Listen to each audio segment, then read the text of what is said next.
Hi everyone. I wanted to talk a little bit about the smart tempo in Logic 10. Let's start by loading Logic. There we go. Okay, now, believe it or not, I'd already put an instrument in. And I want to put it on piano. It's the safest thing for us right now, smartest thing. And what I'm going to do first, because I'm playing not in measured time, is I have no use for the metronome up here, so we're going to turn that metronome off so it does not click while recording, which we would want to do if we were recording in metered time. I'm going to right-click again. Good, it's off. The count-in will not play, but let's turn it off anyway. To none. Good. Now what I'm going to do is I'm going to play a little Bach with an upbeat. I'm stylizing it in kind of a swing feel to cover a number of other issues, but plus it sounds kind of cool. So I'm going to record the piece. Bach's Minuet played, a short segment played with a little swing.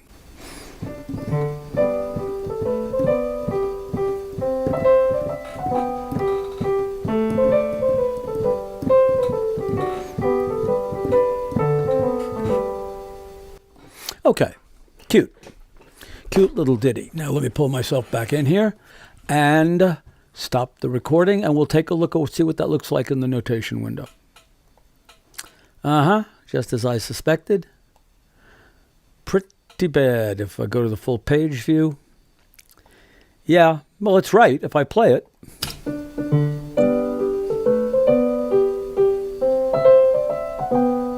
Sounds fine. It just looks unlike sheet music for this piece. So let's get right to it. First thing to do is select your sequence. If you have more than one, click on all of them and right-click, merge them together. Make it a nice long one. And once it's selected, go to Window, Menu Item, down to Open Smart Tempo Editor. Now the beauty of this window is there are no choices, so you can't make the wrong one. We go to Analyze, and let's do that. Now, if you look here, there are a couple of things that are very, very interesting.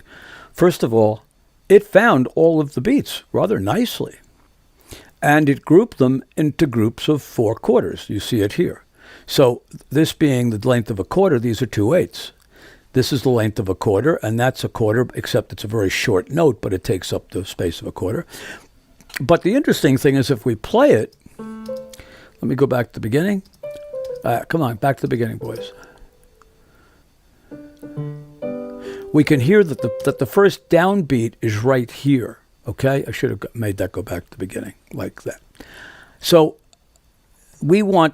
this is all correct, except for 2 things. There are 2 things wrong. It's 4/4 time, and this is not 4/4 time. This is supposed to be 3/4 time. So by going over to here and making this 3/4, we now have it right because we have our downbeat here, and we have we have the upbeat here and the first downbeat here. And if you follow it through, I'll play it a little bit. Let me get it going here. Okay, come on, get going. 2, 3, 1, 2, 3, 1, 2, 3, 1, 2. So it's right in the bars. Okay, we've locked it in. Now what we want to do is we want to, oh, by the way, if that wasn't on the downbeat, you would take your playhead, put it right where you want it to start, and you go to Edit and say Set Downbeat to Playhead Position. That's a step you might have to do, so remember that one. You can always adjust it after the fact, though, in the actual app itself. So now we go to Edit and we say Apply Region Tempo to Project Tempo. Let me explain what that actually means. It already put it into measures for us. Now what it's going to do is also save the tempo that it had to adjust so that the performance of it in measures still sounds like what I played when it wasn't in measures. Hopefully you understand that concept. We'll do it. And we say apply. This window is pretty much standard. So we can now close this window and take a look at our notation. Go to the score, And it looks pretty good. Let's play it and see if it fits in those measures.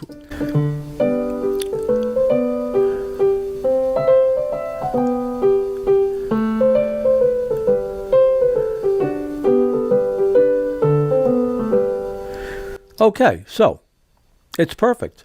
Now, there is one thing that's not quite perfect, and that is that if you notice, we've got our sequence starting on right after measure 3 here.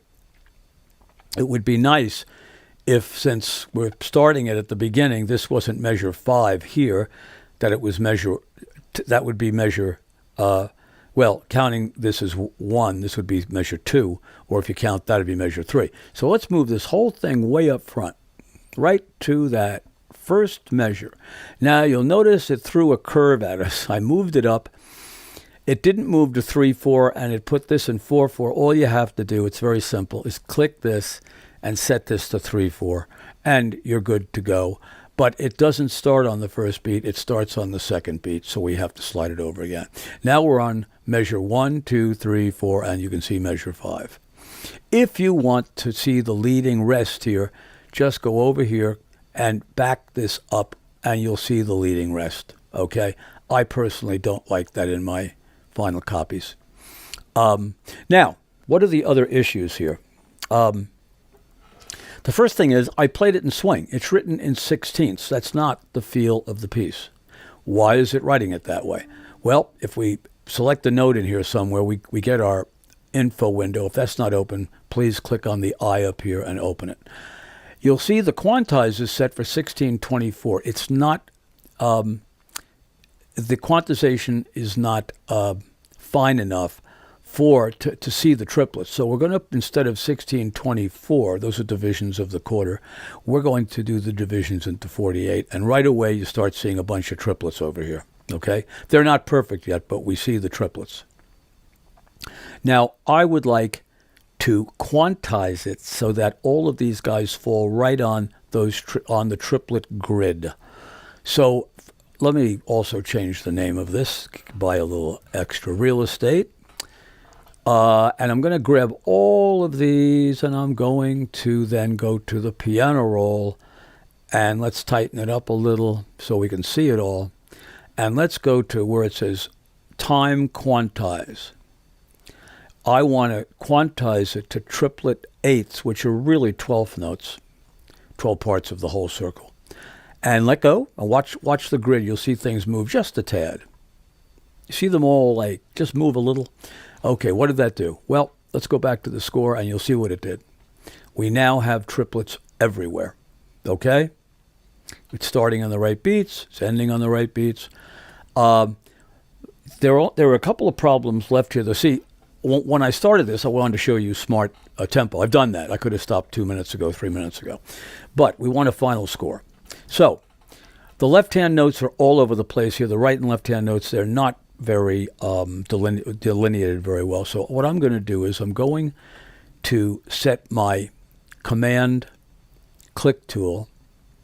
Come on, show us the command click tool. That's not turned on. Okay. Go there and go down to voice separation tool. That's that one.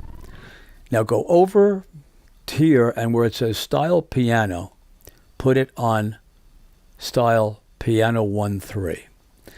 What that does is anything on channel 1 is going to be on the G clef from the perspective of the G clef, and anything on MIDI channel 3 will be from the perspective of the F clef, or in our case, right and left hand. So now I hit my command key, and I draw lines separating what I believe is the left hand from the right hand. That line worked marvelously. Now I'll do the same thing down here.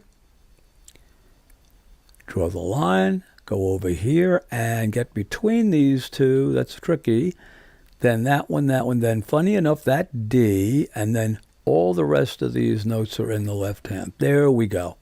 Now I've got the right and left hands the way I want them. Now, as far as the right hand goes, all the durations look marvelous. They couldn't look better. But in the left hand, I've got, that should be a quarter triplet. This should be half notes. This should be, let's see. Oh, the rest of it came out pretty good, actually. So there's just these four right here at the beginning. So let's look at the I don't do those from here and mess around with that stuff. I just go to the piano roll, and the two notes in question are this guy, which I'll make longer, and this whole chord, which I will also make into a half note. I'll make sure this one is a quarter note. Okay, go back to the score. Wow, we look good now. Let's play it. Let me give us some volume. I mean, let's hear it. Okay, start the beginning one more time.